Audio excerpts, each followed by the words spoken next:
Assalamualaikum warahmatullahi wabarakatuh. Perkenalkan, nama saya Novelidi Pratama, NIM 621141940. Kami presentasikan mengenai program latihan pembinaan usia dini pada cabang olahraga renang. Renang merupakan salah satu olahraga populer di Indonesia, karena renang dapat dilakukan sebagai hobi, olahraga rutin, beberapa refreshing semata. Secara singkat, renang sendiri dapat diartikan sebagai mengapung di air, dan segala aktivitas menggerakkan tubuh yang dilakukan di permukaan air dapat disebut sebagai berenang. Sebagai faktor pendukung tercapainya prestasi olahraga, tentu perlu ditunjang oleh beberapa aspek yang dilatih. Kemudian, Harsono pada tahun 1998 menyatakan bahwa untuk mencapai prestasi maksimal harus ada 4 aspek yang harus diperhatikan dan dilatih oleh atlet, yaitu yang pertama adalah latihan fisik, latihan teknik, latihan taktik, dan yang terakhir latihan mental. Program pembinaan olahraga usia dini. Pembinaan sendiri adalah usia tindakan kegiatan yang dilakukan secara berdaya guna dan berhasil untuk meningkatkan atau memperoleh hasil yang lebih baik dan untuk mencapai prestasi atlet secara maksimal dan diperlukan pembinaan yang terprogram, terarah, dan berkesinambungan serta didukung dengan pengetahuan yang memadai. Sistem pembinaan olahraga berdasar pada yang pertama adalah pendidikan jasmani dan organisasi nasional yang di dalamnya mencakup program pendidikan di sekolah, rekreasi, dan klub-klub olahraga dan struktur organisasi dalam pemerintahan.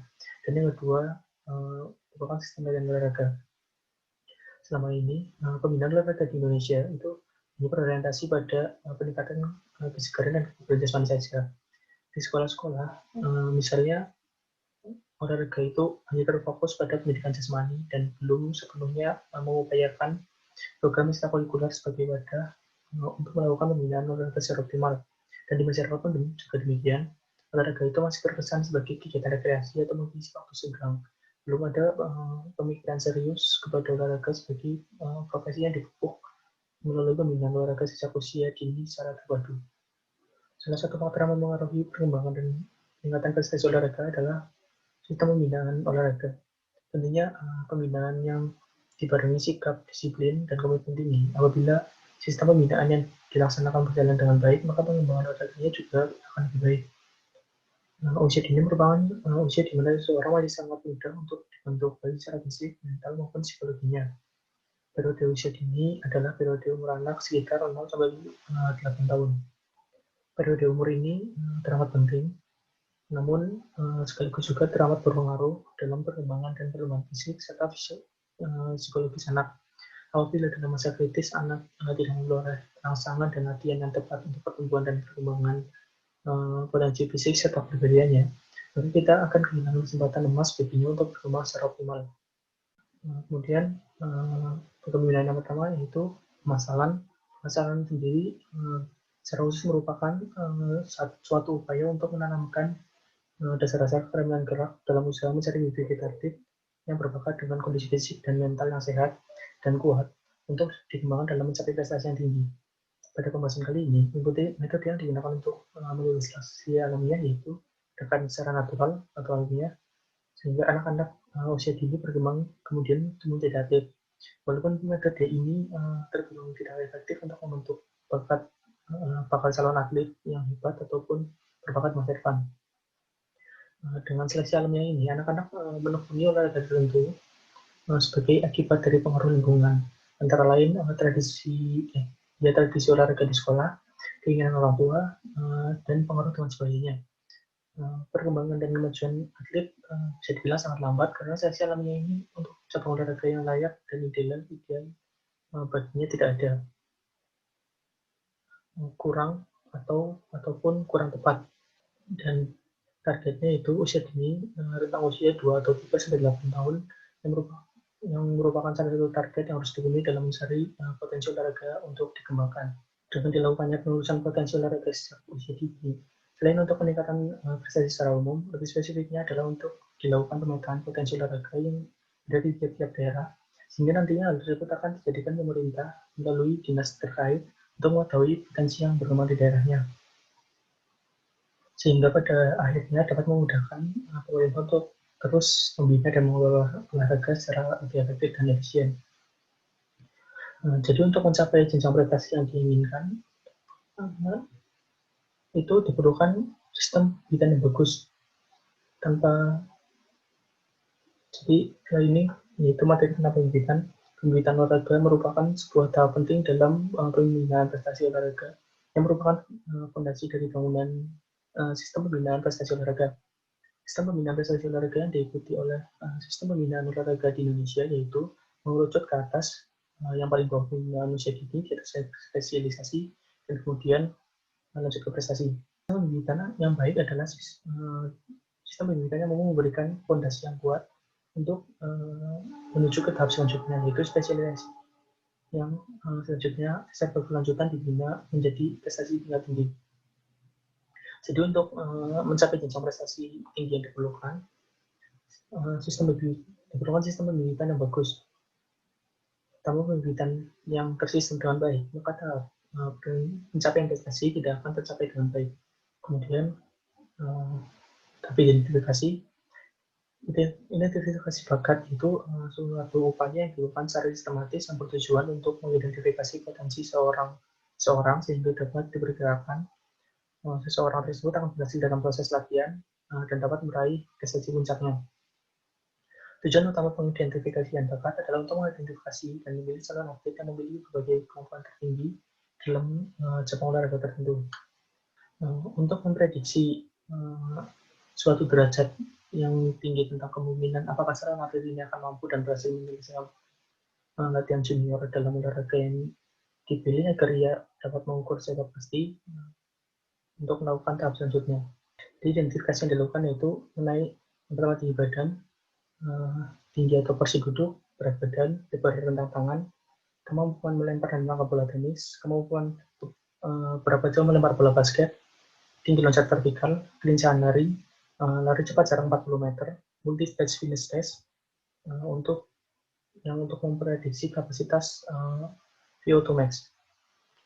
Tes ini berupa tes lapangan yang mudah dilaksanakan dan memerlukan peralatan yang sederhana serta mudah dipersiapkan. Namun demikian, masih ditemui sedikit kendala yang berkaitan dengan aspek pengolahan dan analisis data. Karena tes pengaduan bakat dengan metode sport search, hasilnya diolah dan dianalisis dengan tambahan komputer. Ini melakukan identifikasi bakat antara lain untuk menemukan calon atlet bakat, memilih calon atlet pada usia dini, memonitor secara terus-menerus, dan membantu calon atlet menuju langkah penguasaan yang tertinggi. Dalam kenyataannya ini masih banyak pelatih maupun guru pendidikan jasmani yang belum mampu mengoperasikan komputer. Oleh karena itu, perlu dicari upaya-upaya untuk mengatasi persoalan tersebut agar tes tersebut dapat dilaksanakan dengan baik. Tahapan identifikasi bakat komprehensif ada 3 tahap, yaitu tahap identifikasi awal, tahap identifikasi kedua, dan tahap identifikasi akhir. Tahap identifikasi awal merupakan masa pra-adolescensi yang 3-8 tahun, tujuannya untuk menemukan kekurangan fisik yang membatasi atau menghambat usaha atlet. Kemudian menentukan tingkat perkembangan fisik calon atlet melalui cara sederhana, mendeteksi genetik yang dominan. Tahap identifikasi akhir merupakan masa adolescensi 9-10 tahun, dilakukan pada senam dan renang, umur 10-15 tahun untuk putri dan 10-17 tahun untuk putra. Tahapan ini merupakan tahapan penting pemilihan calon atlet. Teknik yang digunakan yaitu menilai atau mengevaluasi dinamika parameter biometrik dan fungsional. Pada tahap ini, peranan psikolog sangat penting dalam melakukan tes psikolog menyeluruh. Kemudian tahap akhir yaitu untuk calon tim nasional yang rinci, reliable, dan berhubungan dengan persyaratan olahraga yang dipilih. Identifikasi yang dilakukan antara lain pemeriksaan kesehatan, adaptasi psikologis pada latihan dan kompetisi, kemampuan mengatasi tekanan, potensi meningkatkan prestasi di masa selanjutnya, dan pada tahap pemeriksaan kesehatan, tes psikologi, dan tes latihan yang dilakukan secara periodik. Kemudian pengembangan bakat dan prestasi. Nah, pengembangan bakat yang dimaksud yaitu upaya yang dilakukan jika seseorang sudah berpartisipasi dalam suatu cabang olahraga dan diketahui memiliki bakat dalam cabang olahraga tersebut. Untuk mendapatkan hasil yang maksimal dan optimal, maka pembibitan sejak usia dini harus dilaksanakan dengan konsisten, berkesinambungan, mendasar, sistematis, efisien, dan terpadu. Faktor yang mempengaruhi pencapaian prestasi itu Antara lain, faktor yang melekat pada atlet seperti karakteristik fisik dan sifat-sifat psikologis tertentu. Kemudian faktor lingkungan sekitar atlet dan juga faktor mutu pelatihan. Ketiga faktor tersebut itu saling berinteraksi sebagai sebuah sinergi sehingga efisiensi teknis dan kemampuan psikologis. Kemudian pembuatan program latihan ini sangat penting, yaitu sebagai panduan kegiatan latihan yang terorganisir dalam mencapai prestasi maksimal untuk menghilangkan atau menghindarkan faktor-faktor kebetulan dalam mencapai prestasi dan mempercepat tercapai prestasi maksimal. Pada latihan renang sangat diperlukan perhatian khusus terutama oleh pelatih, dan pelatih mempunyai kewenangan memberikan program latihan dalam melatih komponen biomotor atlet secara tepat. Pelatih berperan dalam mengelola program pelatihan yang mencakup kegiatan perencanaan, pelaksanaan, pengawasan, dan penilaian. Selain bakat, program latihan merupakan faktor penting dalam menentukan hasil latihan seorang atlet. Kejuaraan renang yang diadakan rutin setiap tahun menjadi tujuan pelatih dalam menyusun program latihan. Pengetahuan pelatih dalam membagi periodisasi latihan adalah faktor yang penting untuk menyusun sebuah program latihan jangka panjang. Pada saat persiapan, di mana saat latihan mempersiapkan kondisi fisik, seringkali peningkatan latihan teknik kurang diperhatikan. Tapi pada saat kegiatan peningkatan keterampilan teknik, kapasitas kondisi fisik atau volume mulai menurun. Oleh sebab itu, sebaiknya direncanakan program latihan jangka pendek dan jangka panjang. Kejuaraan rutin tahunan yang diselenggarakan mengharuskan pelatih untuk mempersiapkan atlet agar siap dalam menghadapi kejuaraan dengan menyusun sebuah program latihan jangka panjang. Program latihan jangka panjang ini disusun agar atlet usia dini tidak mengalami spesialisasi dini dan mampu untuk mencapai puncak prestasi di usia emas atau golden age. Program jangka panjang disusun untuk dilaksanakan dalam waktu 2 tahun atau lebih untuk mencapai tujuan atau sasaran yang ditentukan. Perencanaan dapat dibagi menjadi perencanaan jangka panjang 2 tahun atau lebih, jangka menengah 1 tahun, dan jangka pendek kurang dari 1 tahun. Tahap dasar atau pemula menentukan umur anak dan jenis latihan. Pada tahap ini sebaiknya banyak mengembangkan kapasitas fisik, keterampilan dasar, pola, dan pengalaman gerak yang berbeda. Keterampilan motorik juga dibutuhkan dalam bentuk motorik kasar.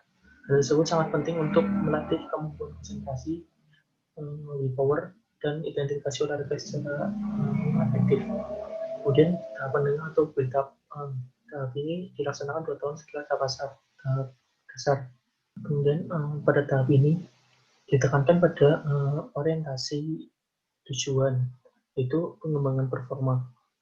Latihan pada tahap ini adalah melanjutkan perbaikan kondisi fisik secara umum dan mulai mengarah kepada kondisi fisik khusus sesuai dengan pilihan, memperbaiki kemampuan kombinasi, dan dari berbagai macam gerak, mengajarkan keterampilan yang